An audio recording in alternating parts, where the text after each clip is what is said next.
नमस्कार दोस्तों, कहानियाँ क्राइम की में आपका स्वागत है। और आज हम लोग बात करने वाले हैं एक ऐसे सीरियल किलर के बारे में जो कि इंडिया का है और उसके खिलाफ सीरियल किलिंग में Guinness book of world record में नाम भी दर्ज है। ठग बहराम एक ऐसा हत्यारा था जिससे 50 सालों तक अंग्रेजी हुकूमत भी खौफ खाती रही। इस सीरियल किलर के बारे में वैसे तो काफ़ी ज़्यादा कहानियाँ मशहूर हैं, लेकिन कहा जाता है कि 19वीं सदी में लोगों के दिलों में खौफ फैलाने के लिए उसका नाम ही काफ़ी था। आइए जानते हैं कि ऐसा क्या किया था उसने। बहराम को ठग भी कहा जाता है और उसे किंग ऑफ ठग्स का रुतबा भी मिला हुआ है। दुनिया के सीरियल किलर की सूची निकालें तो जो खौफ बहराम का था, ऐसा ना तो किसी का देखा गया है और आगे भी शायद किसी का ना देखा जाए। मध्य भारत, आज के मध्य प्रदेश के जबलपुर में 1765 में पैदा हुआ बहराम बचपन में बेहद सीधा साधा हुआ करता था, लेकिन उसकी दोस्ती उम्र से 25 साल बड़े सैयद अमीर अली से हुई, जो अपने समय का सबसे खतरनाक खूंखार ठग हुआ करता था। उसी अमीर अली ने बहराम को ठगों की खतरनाक दुनिया से रूबरू करवाया था। एक बार ठगों की दुनिया में आने के बाद बहराम ने फिर कभी भी पीछे मुड़ के नहीं देखा और देखते ही देखते बहराम बेरहम ठगों का सरदार बन गया।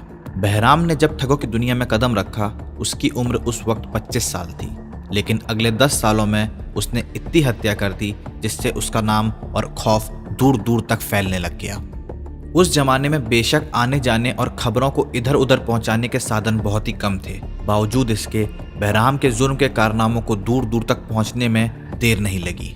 उसके नाम का खौफ इस कदर चारों ओर फैल चुका था कि दिल्ली से लेकर झांसी, ग्वालियर, जबलपुर और भोपाल के साथ साथ कोलकाता तक जाने वाले कारोबारी, सैलानी, तीर्थयात्री, यहाँ तक कि पुलिस सेना के जवान तक उस रास्तों से किनारा कर लेते थे जिन रास्तों पर ठग बहराम के नाम का साया सुनाई पड़ता था। उस दौर में अंग्रेज़ों की रिपोर्ट में इस बात का खुलासा है कि तब लोग आमतौर पर काफिलों और कारवां में सफ़र किया करते थे, लेकिन ठग बहराम और उसके साथी पूरे के पूरे काफिले को ही गायब कर दिया करते थे, यहाँ तक कि पुलिस को किसी की लाश तक नहीं मिलती थी।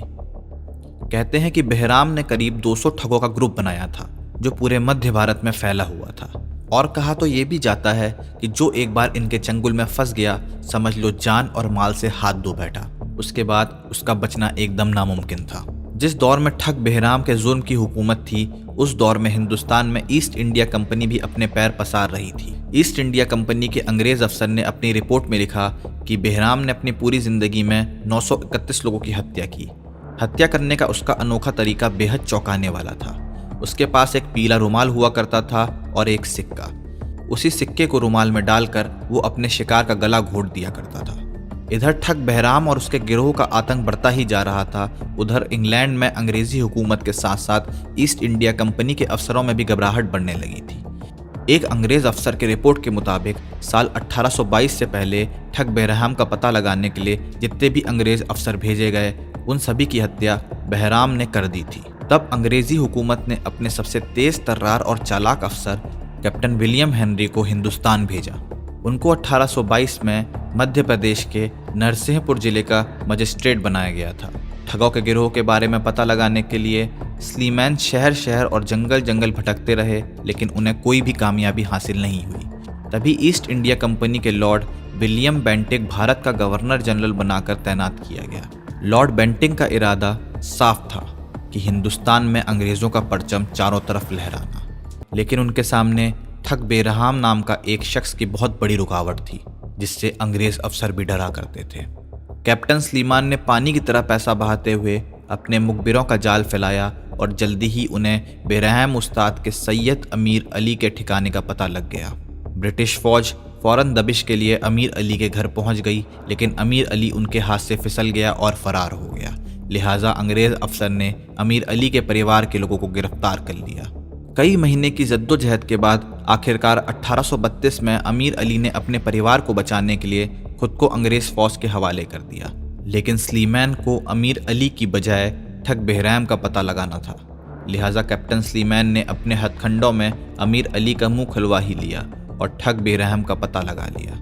अमीर अली से ठग बहराम का पता जान लेने के बावजूद उनको 5 साल तक कोई कामयाबी नहीं मिली, लेकिन साल 1838 में एक रोज़ बहराम की किस्मत उसे कैप्टन स्लीमैन के सामने ले ही आई और अमीर अली की मुखबरी ने उसे अंग्रेजी हुकूमत के शिकंजे में फंसा ही दिया।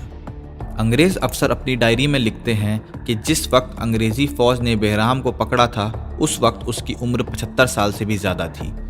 अगले 2 साल तक अंग्रेज़ों की अदालत में ठग बेरहम के खिलाफ मुकदमा चलता रहा और 1840 में बेरहम को जबलपुर के पास एक पेड़ में खुलेआम फांसी से लटका दिया गया और उसके साथ ही लटकाया गया उन 40 और ठगों को, जबकि कुछ ठगों ने अंग्रेज़ों के सामने घुटने टेक दिए जिससे उन्हें सुधार गृह भेजा गया था।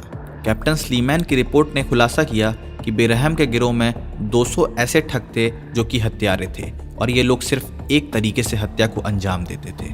रुमाल में सिक्के को डालकर शिकार के गले को घोट दिया करते थे और इसके बाद लाश को ये लोग कुएं में फेंक दिया करते थे।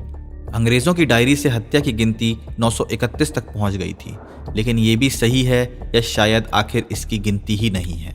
अंग्रेज़ अफसर अपनी डायरी में लिखते हैं कि इन गिरोह ने इससे भी ज़्यादा हत्याएं की होंगी। कैप्टन ने अपनी रिपोर्ट में खुलासा किया कि यह गिरोह एक खास भाषा में बात किया करते थे जो कि किसी के भी पल्ले नहीं पड़ती थी। यहाँ तक कि अंग्रेज़ों के जासूसों ने भी उस भाषा को समझने की बहुत कोशिश की, लेकिन वो लोग उसे डिकोड नहीं कर पाए। ठगों की जुबान में उस भाषा को रामोसी कहा जाता था। ये एक तरह की सांकेतिक भाषा थी जिसमें वो अपने शिकार, उसकी स्थिति, उसकी ताकत और उसके पास मौजूद सामान और उसके आसपास के माहौल के बारे में एक दूसरे को जानकारी दिया करते थे।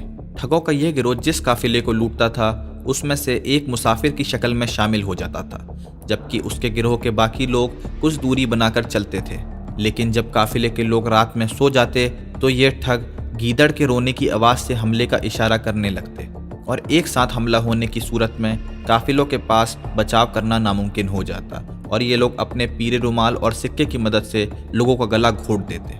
अंग्रेज़ों की अदालत में चले मुकदमे के दौरान खुद ठग बेरहम ने अपने बारे में बताया कि उसने खुद अपने हाथों से 150 से ज़्यादा लोगों को मारा है, जबकि उसने ही अपने गिरोह के तमाम लोगों को मारने का तरीका सिखाया जिसमें हथियार की ज़रूरत नहीं पड़ती। 1790 से लेकर 1838 के बीच पकड़े जाने से पहले ठग बेरहम ने कुल 931 लोगों को मौत के घाट उतारा था। तो ये थी सबसे बेरहम कातिल बेरहम ठग की कहानी।